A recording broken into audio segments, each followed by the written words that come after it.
काँग्रेसच्या खासदार प्रणिती शिंदेंच्या आरोपांनंतर पुढारी न्यूजने reality check केला आणि तांदूळ प्लास्टिकचा नसून फॉर्टिफाईड राईस असल्याचा प्रशासनाने दावा सुद्धा केलाय। आढावा घेतलाय आमचे प्रतिनिधी अनिकेत गायकवाड यांनी। पाहूया। सोलापूरच्या खासदार प्रणिती शिंदे यांनी अक्कलकोट तालुक्यामधील एका रेशन दुकानामधून प्लास्टिकचा तांदूळ विक्री होत असल्याचा दावा सोलापुरातील पत्रकार परिषदेमध्ये केला होता आणि त्याचाच रियालिटी चेक करण्यासाठी आज आपण सोलापुरातील एका रेशन दुकानामध्ये आलेलो आहोत।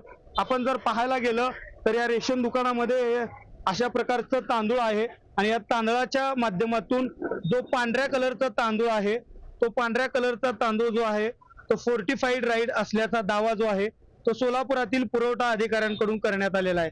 खरं तर या फोर्टिफाईड राईसच्या माध्यमातून अनेक अशी विटॅमिन जे आहे ते मिळत असतं। आपण जर पाहायला गेलं तर मोठ्या प्रमाणात जे आहे ते यामध्ये जे विटॅमिन्स असतील, जे मानवाला आवश्यक असे विटॅमिन जे आहेत ते या तांदळामध्ये मिळत आहेत। ग्राहक देखील येत असतात, त्यांना कशा प्रकारे या फोर्टिफाईड राईस बद्दल सांगताय, कशा प्रकारे त्यांच्या मनात असेल की प्लास्टिकचा तांदूळ आहे, त्या प्रकारे कशाबद्दल सांगते?